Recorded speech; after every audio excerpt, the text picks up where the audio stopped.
All right. Welcome to part 13 of my Project 2025 reading, Mandate for Leadership, The Conservative Promise. We're on page 185 of this 920-page PDF document. This segment is titled Federal Emergency Management Agency, FEMA. Needed reforms. FEMA is the lead federal agency in preparing for and responding to disasters, but it is overtasked, overcompensates for the lack of state and local preparedness and response, and is regularly in deep debt. After passage of the 1988 Stafford Act, the number of declared federal disasters rose dramatically as most disaster costs were shifted from states and local governments to the federal government. In addition, state-friendly FEMA regulations, such as a per capita indicator, failed to maintain the pace of inflation and made it easy to meet disaster declaration thresholds. This combination has left FEMA unprepared in both readiness and funding for the truly catastrophic disasters in which its services are most needed. Reform of FEMA requires a greater emphasis on federalism and state and local preparedness, leaving FEMA to focus on large, widespread disasters. Under the Stafford Act, FEMA has the authority to adjust the per capita indicator for damages, which creates a threshold under which states and localities are not eligible for public assistance. FEMA should raise the threshold because the per capita indicator has not kept pace with inflation, and this over time has effectively lowered the threshold for public assistance and caused FEMA's resources to be stretched perilously thin. Alternatively, applying a deductible could accomplish a similar outcome while also incentivizing states to take a more proactive role in their own preparedness and response capabilities. In addition, Congress should change the cost-share arrangement so that the federal government covers 25% of the costs for small disasters, with the cost share reaching a maximum of 75% for truly catastrophic disasters. Have these people just completely forgotten why FEMA was created? Not every state can afford to have an emergency response team just standing by, so it makes more sense to have one team under government leadership which can jump from state to state and help with disasters. But I digress. FEMA is also responsible for the National Flood Insurance Program, NFIP, nearly all of which is issued by the federal government. Washington provides insurance at prices lower than the actuarially fair rate, thereby subsidizing flood insurance. Then, when flood costs exceed NFIP's revenue, FEMA seeks taxpayer-funded bailouts. Current NFIP debt is $20.5 billion, and in 2017, Congress canceled $16 billion in debt when FEMA reached its borrowing authority limit. These subsidies and bailouts only encourage more development in flood zones, increasing the potential losses to both NFIP and the taxpayer. The NFIP should be wound down and replaced with private insurance, starting with the least risky areas currently identified by the program. You mean the private insurance that's already trying to jack up rates on everybody because of climate change? Budget issues. FEMA manages all grants for DHS, and these grants have become pork for states, localities, and special interest groups. Since 2002, DHS/FEMA have provided more than $56 billion in preparedness grants for state, local, tribal, and territorial governments. For FY 2023, that stands for fiscal year by the way, President Biden requested more than $3.5 billion for federal assistance grants. Funds provided under these programs do not provide measurable gains for preparedness or resiliency. Rather, more than any objective needs, political interests appear to direct the flow of non-disaster funds. And of course, that's just a claim, there's no citation for that. The principles of federalism should be upheld. These indicate that states better understand their unique needs and should bear the costs of their particularized programs. Oh, I'd love to see the flood zones deal with natural disasters without California or New York money. FEMA employees in Washington, D.C. should not determine how billions of federal tax dollars should be awarded to train local law enforcement officers in Texas, harden cybersecurity infrastructure in Utah, or supplement migrant shelters in Arizona. DHS should not be in the business of handing out federal tax dollars. These grants should be terminated. Accomplishing this, however, will require action by members of Congress who repeatedly vote to fund grants for political reasons. The transition should focus on building resilience and return on investment in line with real threats. Personnel. FEMA currently has 4 Senate-confirmed positions. Only the administrator should be confirmed by the Senate. Other political leadership need not be confirmed by the Senate. Additionally, FEMA's springing cabinet position should be eliminated, as this creates significant unnecessary challenges to the functioning of the whole of DHS at points in time when coordinated responses are most needed. Cybersecurity and Infrastructure Security Agency, CISA. Needed reforms. CISA is supposed to have 2 key roles. 1. Protection of the Federal Civilian Government Networks, .gov, while coordinating the execution of national cyber defense and sharing information with non-federal and private sector partners. And 2. National coordination of critical infrastructure security and resilience. Yet CISA has rapidly expanded its scope into lanes where it does not belong. The most recent and most glaring example being censorship of so-called misinformation and disinformation. I love how they use so-called there. There is such a thing as misinformation, and there is absolutely such a thing as disinformation. Would you like to know more?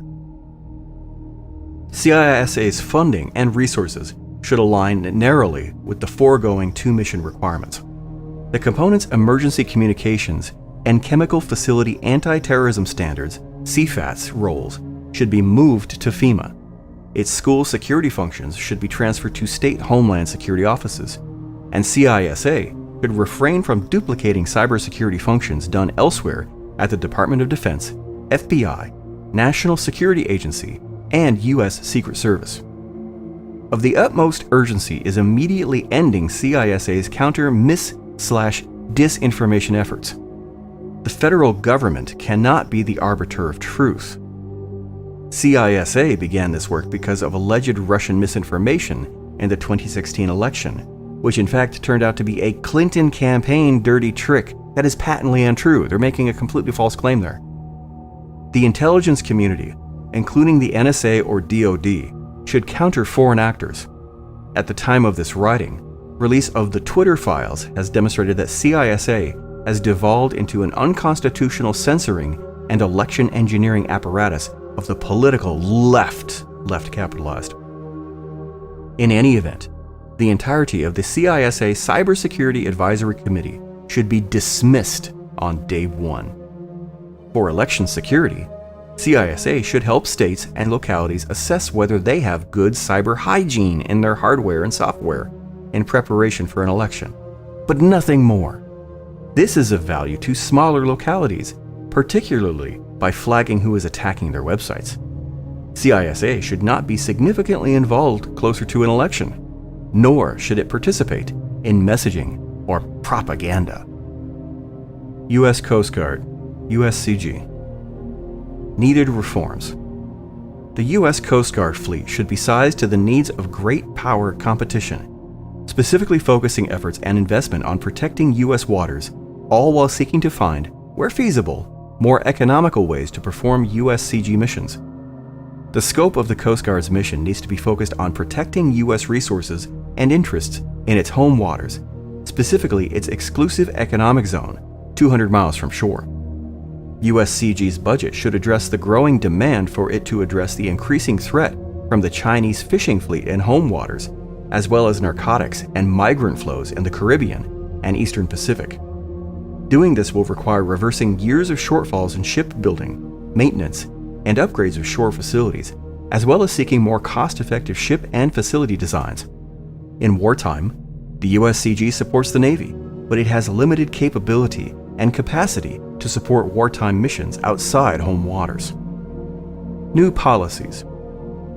The Coast Guard's mission set should be scaled down to match congressional budgeting in the long term, with any increased funding going to acquisitions based on an updated fleet mix analysis. The current shipbuilding plan is insufficient based on USCG analysis, and the necessary numbers of planned offshore patrol cutters and national security cutters are not supported by congressional budgets. The Coast Guard should be required to submit to Congress a long-range shipbuilding plan modeled on the Navy's 30-year shipbuilding plan. Ideally, this should become part of the Navy plan in a new comprehensive naval long-range shipbuilding plan to ensure better coherency in the service's requirements. Outside of home waters and following the Caribbean and Eastern Pacific, the Coast Guard should prioritize limiting resources to the nation's expansive Pacific waters to counter growing Chinese influence and encroachment. Expansion of facilities in American Samoa and basing of cutters. That's a poorly written sentence. Expansion of facilities in American Samoa and basing of cutters. There is one clear step in this direction and should be accelerated. Looking to free association states, Palau, the Federated States of Micronesia, and the Republic of the Marshall Islands for enhanced and persistent presence, assuming adequate congressional funding, is another step. The Secretary of the Navy should convene a naval board to review and reset requirements for Coast Guard wartime mission support. To inform and validate these updated requirements, the Chief of Naval Operations and the Coast Guard Commandant should execute dedicated annual joint wartime drills focused on USCG's wartime missions in the Pacific. The money for these activities should be allocated from DoD. An interagency maritime coordination office focused on developing and overseeing comprehensive efforts to advance the nation's maritime interests and increase its military and commercial competitiveness should be established. Given the USCG's history of underfunded missions, if the Coast Guard is to continue to maintain the Arctic mission, money to do so adequately will be required over and above current funding levels. Consideration should be given to shifting the Arctic mission to the Navy. Either way, the Arctic mission should be closely coordinated with our Canadian, Danish, and other allies. Personnel. USCG is facing recruitment challenges similar to those faced by the military services. The administration should stop the messaging on wokeness and diversity and focus instead on attracting the best talent for USCG. Yeah, that's the problem. People don't want to join the military because it's too woke. Wrong. Simultaneously, consistent with the Department of Defense, USCG should also make a serious effort to re-vet any promotions and hiring that occurred on the Biden administration's watch, while also re-onboarding any USCG personnel who were dismissed from service for refusing to take the COVID-19 vaccine. Vaccine is actually in quotation marks here. They don't believe the vaccine is a real vaccine. With time and service credited to such returnees, these two steps could be foundational for any improvements in the recruiting process. Yeah, bring back the people who refuse to follow the rules of you must get every damn vaccine when you join any military service. Take those people back. That makes perfect sense. U.S. Secret Service, USSS. Needed reforms. The U.S. Secret Service must be the world's best protective agency. Currently, the agency is distracted by its dual mission of protection and financial investigations. The result has been a long series of high-profile embarrassments and security failures. Perhaps most notably, its allowing of then Vice President-elect Kamala Harris to be inside the Democratic National Committee office on January 6, 2021, while a pipe bomb was outside. Despite the great size and scope of the January 6 investigation, this high-profile incident of danger to a protectee remains unresolved. Well, no, not at this point. We know who did it now. And hey, guess what? It was a Trumper. The failures of the USSS protective mission are too numerous to list here. A December 2015 bipartisan report from the House Oversight Committee listed dozens of such incidents, as well as needed recommendations for reform. This chapter adopts those findings and recommendations in whole, especially the finding that USSS's dual mission structure detracts from the agency's protective capabilities. At the time of that report, USSS agents spent only 1/3 of their work hours on protection-related activities, as opposed to investigative activities. USSS was established initially to investigate counterfeit currency, but its mission has evolved over the decades to prioritize electronic financial crimes. For example, as this chapter was being written, all 15 of the USSS's most wanted individuals were wanted for financial crimes, many of them international in nature. Notably, the last head of the agency left not for a protection-related job, but to be the chief security officer of social media company Snapchat. This is a pattern that has developed over the years, with agents seeking to burnish their online financial crimes credentials to secure corporate security jobs. Coupled with some of the lowest morale in the federal government, the agency has completely lost sight of the primacy of its protective mission. That's an amazing paragraph. They're claiming that the agency's primacy is its protective mission while admitting that it was initially created to invest counterfeit claim. New policies. USSS should transfer to the Department of Justice and the Department of Treasury all investigations that are not related to its protective function. It should begin the logistical operation of closing all field offices throughout the country and internationally to the extent they are not taken over by Treasury or Justice. USSS agents stationed outside of Washington, D.C. should be transferred to work in immigration and customs enforcement field offices where they would continue to be boots on the ground. They want the Secret Service to be ICE? To follow up on threat reports throughout the country and liaise with local law enforcement for visits by protectees. The only investigations not related to the Secret Service protective function that agents should pursue would be directed by HSI and relate to tracking the financial crimes associated with illegal immigration. They want it both ways. Protect us by investigating financial crimes, which is their primary mission.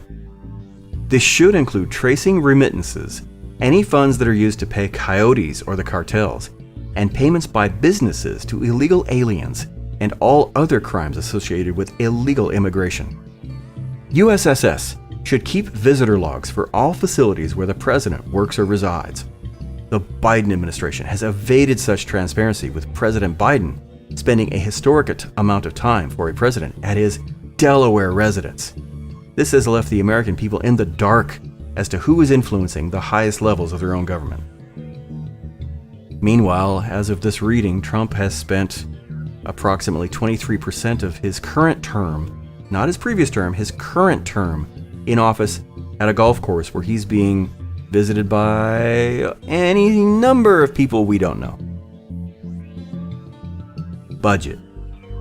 The suggested reforms would result in a significant USSS budget reduction, primarily because the agency would relinquish dozens of physical offices throughout the U.S. and internationally.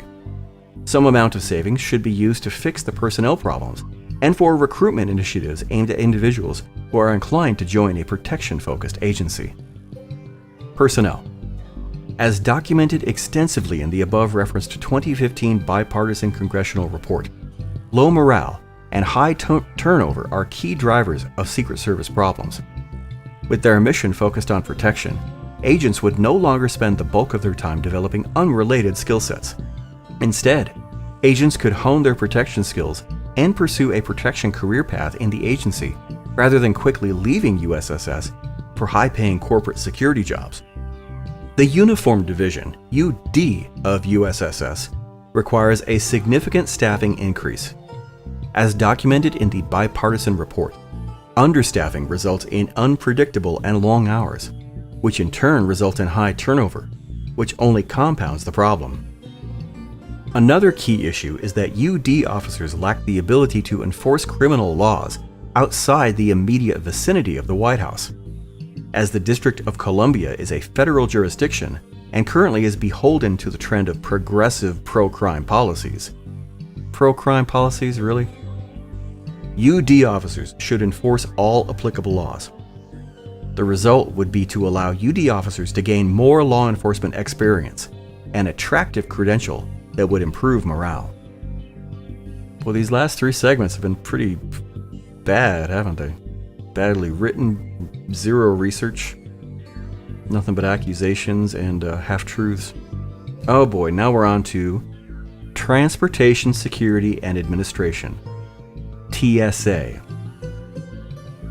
The TSA model is costly and unwisely makes TSA both the regulator and the regulated organization responsible for screening operations. As part of an effort to shrink federal bureaucracies and bring private sector know-how to government programs, TSA is ripe for reform. The US should look to the Canadian and European private models of providing aviation screening manpower to lower TSA costs while maintaining security. Until it is privatized, TSA should be treated as a national security provider, and its workforce should be de-unionized immediately. TSA could privatize the screening function by expanding the current Screening Partnership Program, SPP, to all airports. TSA would turn screening operations over to airports that would choose security contractors that meet TSA regulations and would oversee and test airports for compliance. Alternatively, it could adopt a Canadian-style system, turning over screening operations to a new government corporation that contracts screening service to private contractors. Contractors would bid to provide their services to a set of airports in a particular region, likely with around 10 regions nationally. TSA would continue to set security regulations and test airports for compliance, and the new corporation would establish any operating procedures or customer service standards. With either model, the intelligence function for domestic travel patterns should remain with the US government. The federal government could expect to save 15% to 20% from the existing aviation screening budget, but savings could be significantly larger. Service to travelers should also improve. And that's it for TSA. Privatize it. That's their entire argument. Privatize it. Oh, by the way, somebody mentioned to me that I didn't mention what I was drinking while reading my last 2 episodes. I sincerely apologize for that.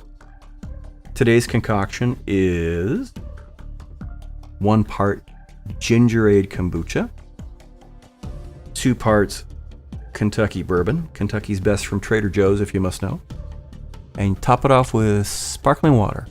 I'll take a sip now. Ooh, that's nice and sour. Management Directorate, MGMT.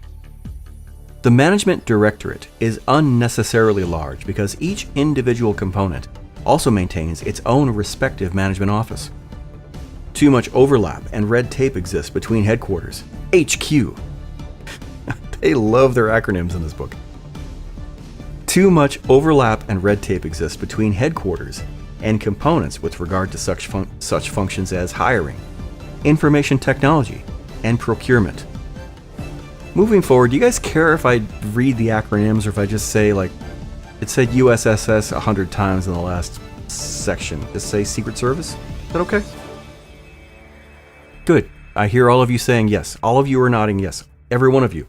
Except for that one guy in Wyoming. I know who you are, bud. Knock it off. Finance is unique given that HQ needs to address reprogramming, and component budgets need to roll up into all department budgets. The Directorate requires intense reform, the specifics of which should be further assessed given its expansive nature. Front Office, FO. FO means something completely different to everybody who's seen Smokey and the Bandit. Immediately place a small team of advisors with a deep understanding of operational management, but who have some experience in government because they will need to understand the nuance of reduction in force, RIF, appropriations hurdles when dealing with US government reorganization, etc., to sit in the management FO, reporting to the Secretary, ultimately either S1 or S2. One of these advisors should understand US government employment law and be prepared to relocate personnel and downsize offices accordingly. This includes reverting to the original understanding of the function of individuals appointed to the senior executive service. Competent managers who can work capably with any subject matter and in any location. Over the first few months of the administration, the advisor's role should be to assess what structural and procedural changes are appropriate. They should dissect the current standing management directives and the approval processes in place to implement and/or change them. Office of the Chief Human Capital Officer's processes and procedures. Hurdles to the Office of Chief Procurement Officer's procurement of innovative technology. And the facilities plan, including the consolidation into the St. Elizabeth's campus. They should also be prepared to help implement any end to unionization of DHS components in response to an executive order pursuant to 5 U.S.C. 7103. These guys hate unions. People like this have always hated unions. They really hate it when people organize and negotiate as a group for the betterment of themselves and their families. They hate it.